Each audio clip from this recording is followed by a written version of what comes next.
요한복음 19장 하나님의 말씀입니다.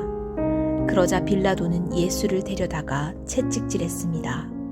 병사들은 가시관을 엮어 예수의 머리에 씌우고 자주색 옷을 입힌 뒤 가까이 다가가서 유대 사람의 왕 만세 하고 소리치며 손바닥으로 얼굴을 때렸습니다.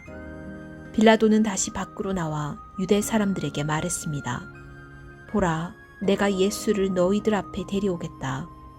이는 그에게서 아무 죄도 찾지 못한 것을 너희에게도 알게 하려는 것이다. 예수께서 가시관을 쓰고 자주색 옷을 입고 밖으로 나오자 빌라도가 그들에게 말했습니다. 보라, 이 사람이다.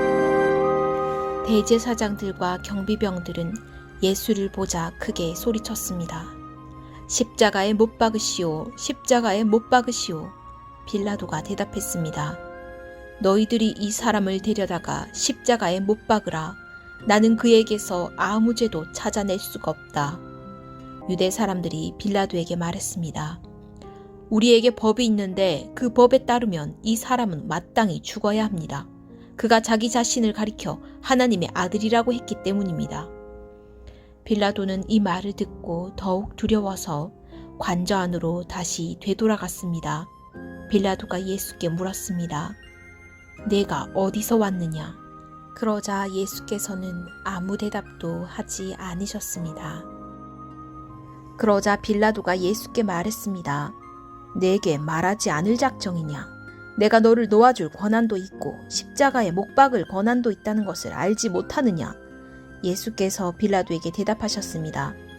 위에서 주지 않으셨더라면 네가 나를 해칠 아무런 권한도 없었을 것이다. 그러므로 나를 내게 넘겨준 사람의 죄는 더 크다. 이 말을 듣고 빌라도는 예수를 놓아주려고 힘을 썼습니다. 그러나 유대 사람들은 소리쳤습니다. 이 사람을 놓아주면 총독님은 가이사의 충신이 아닙니다. 누구든지 자기 자신을 왕이라고 하는 사람은 황제를 반역하는 자입니다.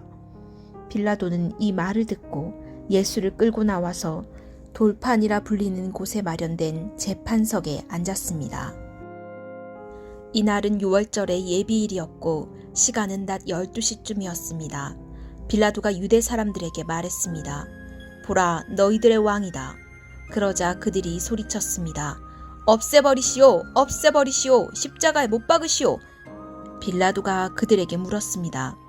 너희들의 왕을 십자가에 못 박으란 말이냐? 대제사장들이 대답했습니다. 우리에게는 가이사 말고는 다른 왕이 없습니다. 마침내 빌라도는 예수를 십자가에 못 박도록 그들에게 넘겨주었습니다. 로마 군인들이 예수를 데리고 나갔습니다. 예수는 자기의 십자가를 지시고 해골이라 불리는 곳으로 가셨습니다. 거기에서 그들이 예수를 십자가에 못 박았습니다. 그리고 다른 두 사람도 예수의 양쪽에 각각 한 사람씩 못 박았습니다. 빌라도는 또한 명패도 써서 십자가 위에 붙였습니다. 그 명패에는 유대 사람의 왕 나사렛 예수라고 쓰여 있었습니다. 예수께서 십자가에 못 박히신 곳이 예루살렘 성 가까이에 있었습니다. 또 그 명패가 히브리어와 라틴어와 그리스어로 각각 쓰였기 때문에 많은 유대 사람들이 이 명패를 읽었습니다. 그러자 유대 사람의 대제사장들이 빌라도에게 말했습니다. 유대 사람의 왕이라고 쓰지 말고 자칭 유대 사람의 왕이라고 써주십시오. 빌라도가 대답했습니다. 나는 내가 쓸 것을 썼다. 군인들은 예수를 십자가에 못 박고 예수의 옷을 넷으로 나누어 각각 하나씩 갖고는 속옷까지 가져갔습니다. 이 속옷은 이음새 없이 위에서 아래까지 통으로 짠 것이었습니다. 그들이 서로 말했습니다. 이것을 찢지 말고 누가 가질지 제비를 뽑자. 이것은 성경 말씀을 이루려는 것이었습니다. 그들이 내 겉옷을 나눠 가지고 내 속옷을 놓고 제비를 뽑았다. 예수의 십자가 곁에는 예수의 어머니와 이모와 글로바의 아내 마리아와 막달라 마리아가 서 있었습니다. 예수께서는 자기의 어머니와 그 곁에 사랑하는 제자가 서 있는 것을 보시고 어머니에게 말씀하셨습니다. 어머니 보십시오. 당신의 아들입니다. 그리고 그 제자에게는 보아라 내 어머니다 라고 말씀하셨습니다. 그때부터 그 제자는 예수의 어머니를 자기 집에 모셨습니다. 이후에 예수께서 모든 것이 이루어진 것을 아시고 성경을 이루려고 말씀하셨습니다. 내가 목마르다. 거기 신 포도주가 담긴 그릇이 있어서 그들은 해면에 포도주를 흠뻑 적신 후 우슬초 줄기에 매달아 올려 예수의 입에 갖다 대었습니다. 예수께서 신 포도주를 받으시고 말씀하셨습니다. 다 이루었다. 그리고 예수께서는 머리를 떨구시고 숨을 거두셨습니다. 그날은 예비일이었고 그 다음 날은 특별한 안식일이었습니다. 유대 사람들은 안식일에 시체를 십자가에 매달아 두고 싶지 않았기 때문에 빌라도에게 시체의 다리를 꺾어서 내려달라고 요구했습니다. 그래서 로마 군인들이 와서 예수와 함께 십자가에 달린 한 사람의 다리를 꺾었고 뒤이어 다른 사람의 다리를 꺾었습니다. 그러나 예수께 와서는 이미 죽으신 것을 보고 다리를 꺾지 않았습니다. 대신에 그중 한 군인이 창으로 예수의 옆구리를 찔렀습니다. 그러자 피와 물이 쏟아져 나왔습니다. 이는 그 일을 본 사람이 증언한 것입니다. 그의 증언은 참되며 그는 자신의 말이 진실하다는 것을 알고 있습니다.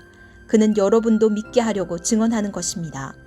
이런 일이 일어난 것은 그 뼈가 하나도 꺾이지 않을 것이다 라고 한 성경을 이루려는 것이었습니다. 또 다른 성경에서도 말했습니다. 그들은 자기들이 찌른 사람을 쳐다보게 될 것이다. 이 일이 있은 후 아리마대 사람 요셉이 빌라도에게 예수의 시신을 내어달라고 간청했습니다. 요셉은 예수의 제자이면서도 유대 사람의 지도자들이 두려워 그 사실을 숨기고 있었습니다.